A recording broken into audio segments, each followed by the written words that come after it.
किसी के लड़का नहीं होता तो गांव में इतना टॉर्चर करते हैं। अब वो जो बहन है, माता है, उसके कान में जब ये शब्द जाते हैं तो कितना उसको जलन होती है।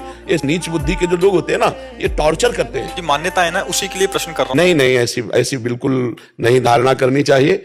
कितने लोग अपने यहाँ है जो पति पत्नी मिलकर के जवान होकर के ब्रह्मचर्य व्रत धारण करके भजन कर रहे हैं भगवत प्राप्ति के लिए। तो ये सब संसारी बातें तो नहीं, तस्मात् शास्त्रम प्रमाणम, शास्त्र के प्रमाण के अनुसार। किसी और ने बैच में प्रश्न है, पर जो कह रहे हैं कि 12 साल हो गए, उनका बच्चा हुआ नहीं, किसी कारणवश गिर जाता है ऐसे करके, तो कह रहे हैं कि बहुत सारे लोग उनको ताने मार रहे हैं कि अपने पति की दूसरी शादी करा दो। कह रहे मेरा मन इतना व्यथित हो गया कि मैं डिप्रेशन में जा रही हूँ कि बच्चा आएगा तो मतलब दूसरी शादी कर दो। हाँ, संसार तो देखो बहुत विचित्र कोटि का है। संसार की तो सलाहें बहुत अलग अलग कोटि की हैं, बहुत अलग अलग कोटि की हैं। संसार की सलाह न माने, तस्मात् शास्त्रम प्रमाणम ते कार्याकार्यो व्यवस्थितो। कार्य और अकार्य की व्यवस्था शास्त्र सम्मत है। देखो, ये हमारे पूर्व जन्म का कर्मों का फल होता है कि संतान आई और चली गई, क्योंकि उस जीवात्मा की केवल गर्भ में रहना और निकलना, बस इतना ही केवल संयोग था। जैसे माता गंगा जी महाराज शांतनु से जो पुत्र होता गंगा में फेंक देते, 7 को फेंका, 8वें को जब उन्होंने रोक लिया तो ये कोई नई घटना नहीं थी। ये घटना पहले ब्रह्मलोक में तय हो चुकी थी।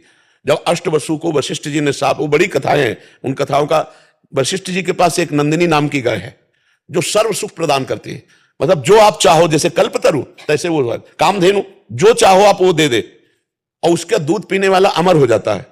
तो 8 वसु जा रहे थे, उनकी पत्नी एक के साथ थी, तो उन्होंने कहा ये बहुत सुंदर गाय, बोले तो कामधेनु गाय है।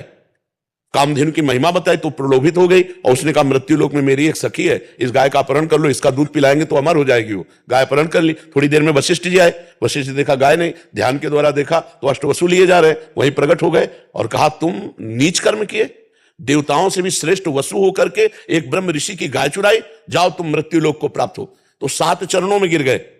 8वें की पत्नी ने यह सारा प्लान बनाया था, 8वें सम्मिलित सब थे। तब उन्होंने कहा महाराज मेरी कोई गलती नहीं, मैं केवल 7 था। तो बोले 7 ही जन्मोगे, पर जन्म लेते ही मुक्त हो जाओगे, लेकिन 8वां ये मुक्त नहीं होगा। तो उनका प्रभु वसु से हमको मनुष्य लोक में जन्म लेने का शाप दिलाया इसने, तो मुझे मृत्यु लोक में स्त्री प्राप्त ना हो। तो उनका एवं मस्त ऐसा ही हो। तो देखो 7 जन्मते गंगा जी ने मार दिया, गंगा जी के जल में फेंक करके, और 8वें भीष्म पितामह, और कहा था कि मुझे पत्नी न मिले तो आजीवन ब्रह्मचारी। सब विधान भगवान का पहले से होता है, हम लोगों के कर्मों का जाल बिछा हुआ है। इस कर्म जाल को अगर काटना है तो भगवान का स्मरण करते हुए इतना महान हम भजन करें कि हमारे सारे कर्म विध्वंस हो जाएं और भगवत प्राप्त हो जाए। ये संसार, किसी के लड़का नहीं होता तो गांव में इतना टॉर्चर करते हैं। अब वो जो बहन है, माता है, उसके कान में जब ये शब्द जाते हैं तो कितना उसको जलन होती है। ये नीच बुद्धि के जो लोग होते हैं ना, ये टॉर्चर करते हैं। जो मान्यता है ना, उसी के लिए प्रश्न कर रहा हूं। नहीं नहीं, ऐसी बिल्कुल नहीं धारणा करनी चाहिए। कितने लोग अपने यहाँ है जो पति पत्नी मिलकर के जवान होकर के ब्रह्मचर्य व्रत धारण करके भजन कर रहे हैं भगवत प्राप्ति के लिए। तो ये सब संसारी बातें तो नहीं, तस्मात् शास्त्रम प्रमाणम, शास्त्र के प्रमाण के अनुसार चलना। वैसे प्रत्येक माता पिता को ऐसी चिंता हुई है, इतिहास साक्षी है। चाहे वो महाराज चक्रवर्ती सम्राट दशरथ जी हो या नंद बाबा यशोदा जी हो, बड़े बड़े महापुरुषों को भी, क्योंकि गृहस्थ धर्म का फल है संतान। अगर वो चाहे लड़की हो चाहे लड़का हो, दोनों को समान भाव से देखना चाहिए। पुत्र में प्रधान भाव नहीं रखना चाहिए, क्योंकि इससे भेद बुद्धि पैदा होती है और ये धर्म विरुद्ध है। तो आज समाज में जैसे भाव बढ़ रहे हैं, पर यदि प्रारब्ध में संतान नहीं है तो निराश होने की जरूरत नहीं है। पति पत्नी दोनों फिर आगे चलकर ब्रह्मचर्य नियम ले और सन्यासी की तरह जीवन व्यतीत करते हुए भजन करे तो परम लाभ भगवान की प्राप्ति हो जाएगी। भगवान को अपना पुत्र मान ले, गोपाल जी को अपना पुत्र मान ले, पर गृहस्थी में प्रायः ये आकांक्षा रहती है। श्रीमद् भागवत का प्रारंभ ही इसी से होता है। आत्मदेव नाम के एक ब्राह्मण थे, बहुत समृद्धशाली थे, उनकी पत्नी का नाम था धुंधुली, लेकिन उनके कोई संतान नहीं थी। बहुत उन्होंने दान पुण्य यज्ञ आज्ञा आदि किए, लेकिन संतान नहीं हुई, क्योंकि उनके प्रारब्ध में संतान नहीं थी। तो उन्होंने सोचा कि मैं आत्महत्या कर लेता हूं। इतना संतान में प्रियता बढ़ गई कि वो अपने शरीर को नष्ट करने के लिए जंगल चले गए। जंगल में देखा तो जब कोई धर्मात्मा पुरुष अपना अनिष्ट करना चाहता है तो भगवान किसी न किसी रूप में आ जाते हैं। तो एक सन्यासी के रूप में भगवान पधारे। उन्होंने कहा कि ब्राह्मण तुम क्यों निराश बैठे हो? तो उन्होंने दंडवत किया और कहा संत भगवान हमें संतान चाहिए।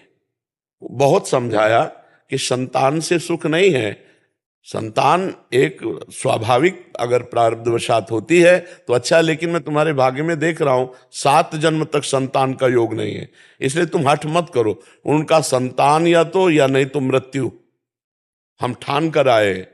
तो उन्होंने अपने तप बल से एक फल प्रकट किया और कहा जाके अपनी पत्नी को खवा देना, बढ़िया संतान हो जाएगी।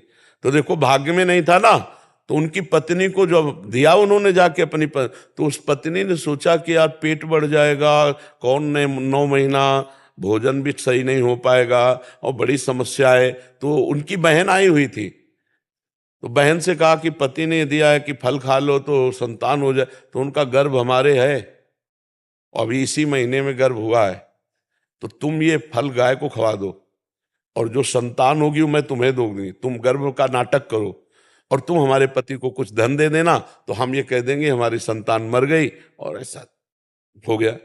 फल गाय को खवा दिया। देखो प्रारब्ध, संतान नहीं होनी ना तो नहीं होनी।